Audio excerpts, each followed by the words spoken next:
আসসালামু আলাইকুম প্রিয় দর্শক, আশা করি আপনারা ভালো আছেন। অর্থ মন্ত্রণালয়ের সূত্র থেকে নবম পে স্কেল বাস্তবায়নের ক্ষেত্রে আজ একটা গুরুত্বপূর্ণ তথ্য পাওয়া গেছে, অর্থাৎ একটা অথেন্টিক তথ্য পাওয়া গেছে। যে তথ্যটার আলোকে আগামীতে নবম পে স্কেল কিভাবে বাস্তবায়ন হবে, তার রূপরেখা কেমন হবে, এ বিষয়ে একটা সারসংক্ষেপ তথ্য পাওয়া গেছে দৈনিক ইত্তেফাকে। আমি সাইটে আমার অনলাইন পত্রিকার স্ক্রিনশটটা দিয়ে দিচ্ছি, আপনারা দেখে নেবেন। বিষয়টা হলো, অর্থ মন্ত্রণালয় যেটা জানিয়েছেন যে আগামী অর্থ বছর অর্থাৎ 26-27 অর্থ বছরে নবম পে স্কেল বাস্তবায়ন করার জন্য বর্তমান পরিস্থিতি সবকিছু ঠিকঠাক থাকলে আগামী বাজেটে 35,000 কোটি টাকার একটা রূপরেখা, মানে বরাদ্দ, নবম পে স্কেল বাস্তবায়নের জন্য বরাদ্দ প্রাথমিক রূপরেখা বাজেটে তুলে ধরবেন। এই তথ্যটা নিশ্চিত। এবং এখানে 26-27 অর্থ বছরে প্রাথমিক যে বেসিকটা আছে, এই বেসিকটা দেওয়ার ব্যাপারে নীতিগত সিদ্ধান্ত নিয়েছেন। তবে এইখানে একটা ইনপুট দিয়ে রাখছেন, সেটা হলো পূর্ণ সুবিধা পেতে, অর্থাৎ নবম পে স্কেলের যে পূর্ণ সুবিধাগুলো, এইগুলো পেতে দেশের অর্থনৈতিক বা বাস্তবতার নিরীক্ষে বাস্তবায়ন করতে হলে 2029 সাল পর্যন্ত সময় লাগতে পারে, এমন তথ্য ওনারা দিয়েছেন। এখন দেখার বিষয় হলো যে 2026-27 অর্থ বছরে কত পার্সেন্ট বেসিক বাস্তবায়ন হবে, এই বিষয়ে কিন্তু কোনো তথ্য দেয় নাই। শুধু মাত্র দিয়েছেন যে 35,000 কোটি টাকা বরাদ্দের ব্যাপারে সরকারি যে মন্ত্রণালয় বা যে সকল সংশ্লিষ্ট কর্তৃপক্ষ নবম পে স্কেল বাস্তবায়নের সাথে জড়িত, তারা কাজ চালিয়ে যাচ্ছেন। সরকারও এই ব্যাপারে একটা পজিটিভ প্রতিশ্রুতি আছে এবং তারা বাস্তবায়নের ক্ষেত্রে প্রতিজ্ঞাবদ্ধ। যেহেতু তারা আগেই বলেছেন যে আমরা অবশ্যই নবম পে স্কেল বাস্তবায়ন করব, সেক্ষেত্রে তারা বাস্তবায়নের জন্য প্রতিশ্রুতিবদ্ধ।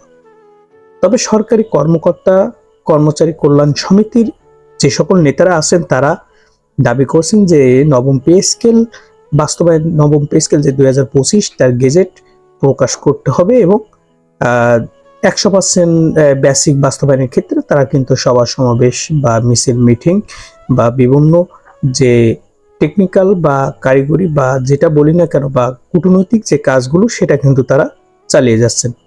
এটা অল ওভার কর্মচারীরা সুবিধাপ্রাপ্ত হবে, এই আলোকে তারা কিন্তু কাজটা চালিয়ে যাচ্ছেন। এখন দেখার বিষয় হলো, সরকার 2029 সাল পর্যন্ত যদি এটা নিয়ে যান, তাহলে দেশের যে মুদ্রাস্ফীতি বা যে ব্যয়ভার, এটাতে সব থেকে চাপের মধ্যে পড়তে যাচ্ছে সরকারের নিম্ন আয়ের এবং মধ্যম আয়ের যে সকল কর্মচারীরা আছেন তারাই। অর্থাৎ আপনার এই যে দ্রব্যমূল্যের ঊর্ধ্বগতি, এই গতিতে সব থেকে যারা ক্ষতিগ্রস্ত বা চাপে পড়তেছে তারা হলো কর্মচারীরা, এক কথায়। এখন কর্মচারীদেরকে তো তাদেরকে চাপের ভিতরে রেখে তাদের কাছ থেকে 100% আউটপুট আনাটাও অনেকটা কষ্টকর। সেক্ষেত্রে সরকার যদি চায় বা বিবেচনা করেন, তাহলে বেসিকই 100% 2026-27 অর্থ বছরে বাস্তবায়ন করলে 2027-28 অর্থ বছরে আপনার মূল ভাতাগুলো, যে ভাতা এবং অন্যান্য যে সুবিধাগুলো আছে, এগুলো বাস্তবায়ন করলে মোটামুটি একটা জায়গায় এসে দাঁড়ায়। কিন্তু একটা পে স্কেল যদি আপনার 3 বছর লাগে বাস্তবায়ন, ফুল বাস্তবায়ন করতে, তাহলে 3 বছর আর 2 বছর পরে অর্থাৎ 5 বছর পরে তো আর একটা পে স্কেলের দাবি চলে আসে। এখন এই একটা পে স্কেল বাস্তবায়ন করতে যদি এতদিন লাগে, 3 বছর লাগায়, তাহলে আসলে মানুষ আশাহত হবে। আর এই 3 বছরে তো দ্রব্যমূল্য একটা জায়গায় থাকবে না, দ্রব্যমূল্য তো হু হু করে বাড়তেছে, কারণ বাজার সিন্ডিকেটে নিয়ন্ত্রণ নেই। সেক্ষেত্রে নিম্ন এবং মধ্যম শ্রেণীর যে সকল কর্মচারীরা আছে, তারাই সব থেকে বেশি ক্ষতিগ্রস্ত হচ্ছে। অতএব সরকার প্রতিশ্রুতিবদ্ধ পে স্কেল বাস্তবায়ন করবেন, তবে এর পূর্ণ সুবিধা পেতে 29 সাল সময় লাগবে।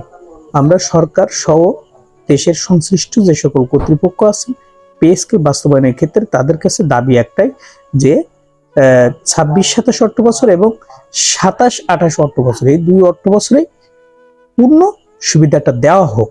প্রিয় দর্শক, ভালো থাকবেন এবং আমাদের ভিডিওটি পেতে চাইলে, নতুন নতুন তথ্য পেতে চাইলে অবশ্যই সাবস্ক্রাইব করে রাখবেন। আসসালামু আলাইকুম ওয়া রাহমাতুল্লাহ।